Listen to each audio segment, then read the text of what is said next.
So now we can deal with this 2 on the outside.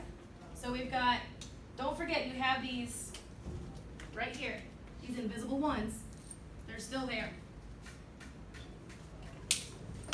Okay, so we're going to be raising power to a power, power to a power.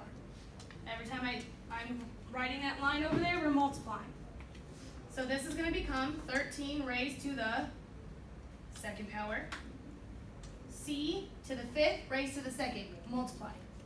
So this is to the 10th power.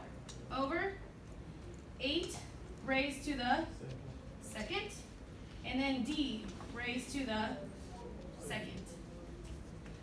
It looks to me like the only thing I may be able to simplify is my numbers right here.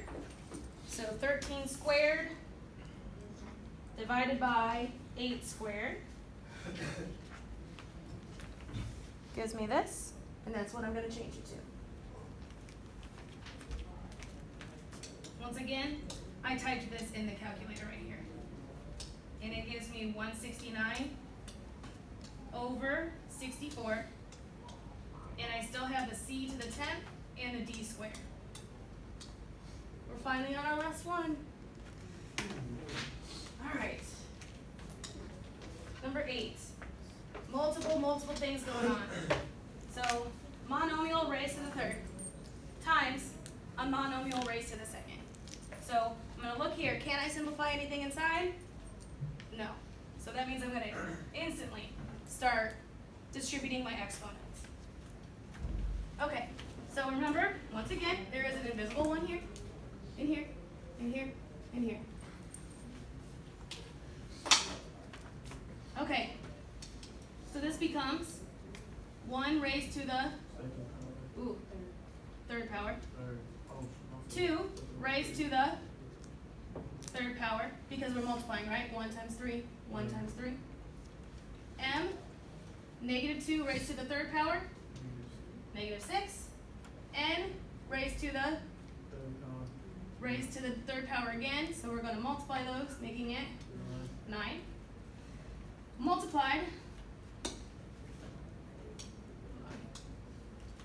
Okay, once again, so we got 1 raised to the negative 2, 8 raised to the negative 2, m to the positive 2, negative 1 times negative 2 is positive 2, and then n raised to the negative 8.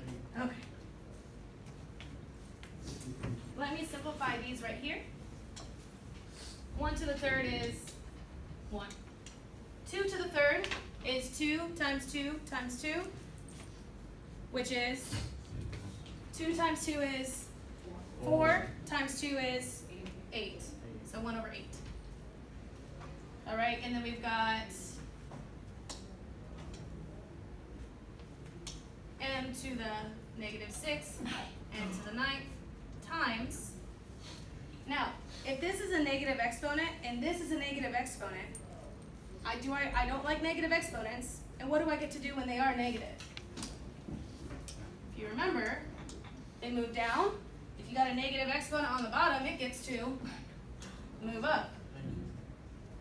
So this actually becomes, what's left at the top of the fraction is 8 raised to the 2nd power, which is 64. And then what's left at the bottom is 1 raised to the 2nd power, which is just 1. Which I don't need to write that one.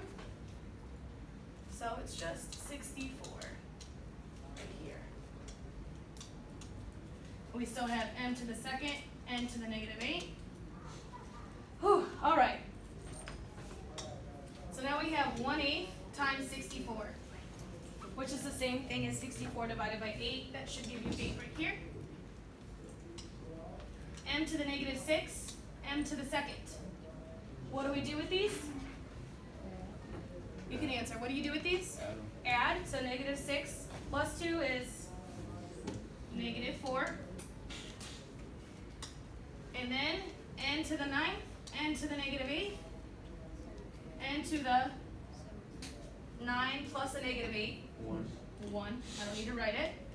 So really the only thing that needs to happen here, this negative -4 needs to move where? To the bottom. So this becomes 8n over m to the 4th. Congratulations. You finished your first lesson out.